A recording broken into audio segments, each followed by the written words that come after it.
Hey, Joey here. For my lick today, I want to return to Born to Run, Bruce Springsteen's song from 1975, so that's 50 years ago, and look at the sax solo. And I've done an arrangement for electric guitar, which is something I enjoy doing. I'm not saying I'm necessarily good at it, but I enjoy doing it, so hopefully some of you might enjoy having a look at it as well.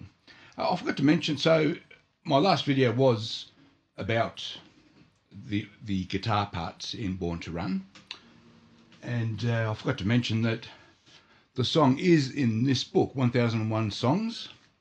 I mentioned a few facts out of it last video. I didn't mention that Bruce Springsteen laid down 11 separate guitar tracks for this song, which back in around 1974-75 were a lot of tracks, because they may have only had 24 tracks available to them at the time with the analog recording equipment that they had.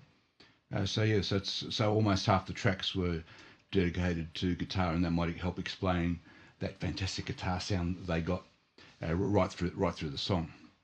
One other little fact out of the book: the song supposedly, it doesn't go into any further detail, but the song was influenced by Do Ron Ron. I bet you didn't know that.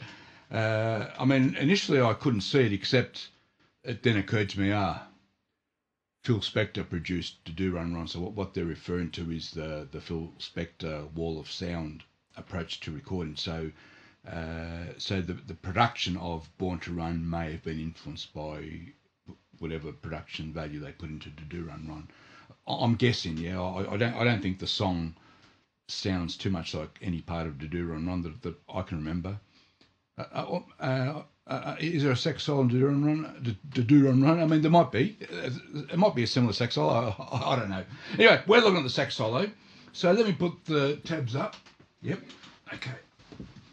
So, just a reminder that the song goes through, before it gets to that sax solo, it's going through two verses, and then it's going back to this intro. Yeah.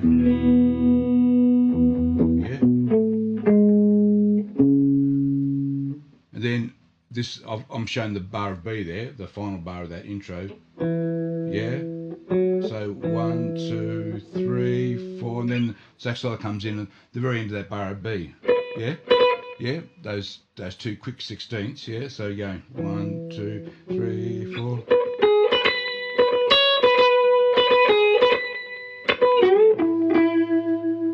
That's the two bars of E. Yeah.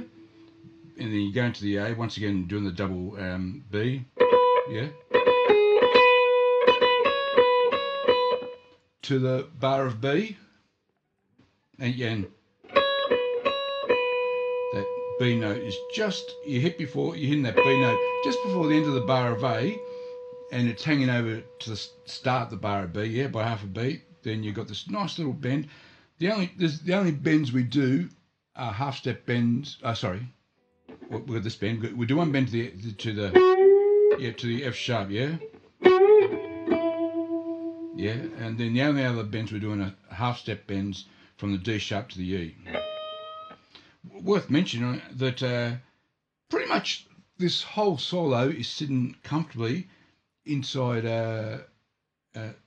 C sharp minor pentatonic, and of course C sharp minor is the relative minor to E major. The song's in E major, yeah. So that makes a lot of sense. And the D sharp, of course, that we're bending, and which we will hit the D sharp later. Yeah, the D sharp, of course, is part of E major as well. So that's the only time we sort of venture outside of C sharp minor pentatonic. Plus one other time when we hit the G note, which of course is part of C sharp blues scale, yeah, and the G note is the minor third. So it all gels. It all makes sense, yeah. So let me go back to the start, yeah.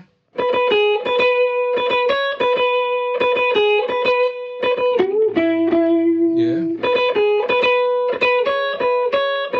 Right, back up to the beat now. And now the E comes in. and that C sharp is left hanging for half a beat. Then we're bending the D sharp to the E again, and then we're hitting it while it's already bent. A quick one.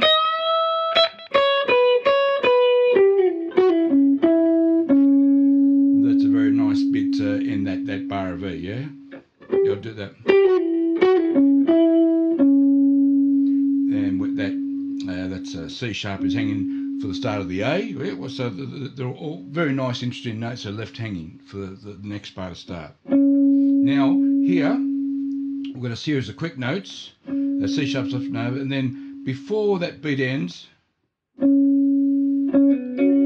want to do that. You want to hit that C sharp again for the start of the next beat, yeah? That hits the start of the next beat. Yeah, all these you've got to make sure that the end note is the start of a new beat, yeah? So you're using half a beat to do 2/16, and then you want to hit the third note at the start of the next beat, yeah? So let me do that again.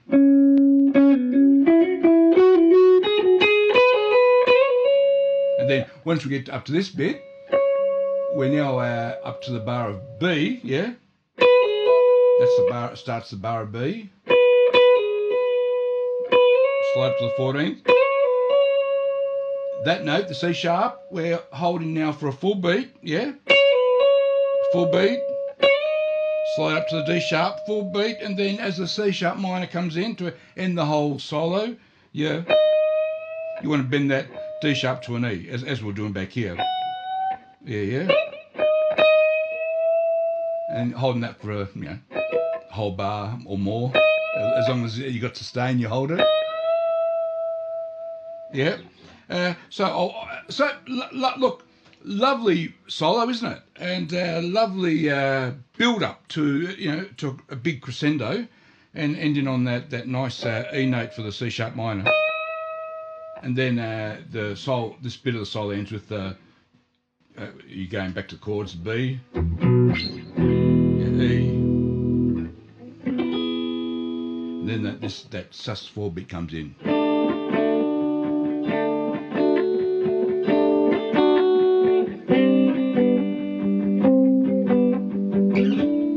Yeah, and all that repeats. Yeah, so that's how that solo ends.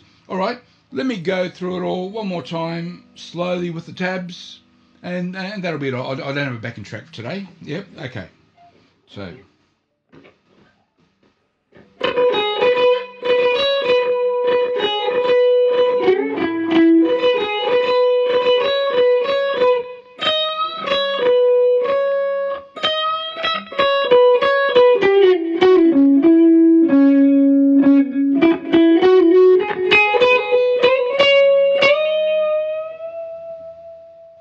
Yeah. And then the solo's ending, and we're going back to the other bit. Yeah, nice solo. Fun to work out sax solos, isn't it? Because often they're well suited to playing on guitar, and you can learn little things, little tricks that the sax soloists do. You can sort of take it into your own guitar playing, I think. Anyway, that was a lot of fun. Thanks for watching. I'll see you next time. Okay, bye-bye.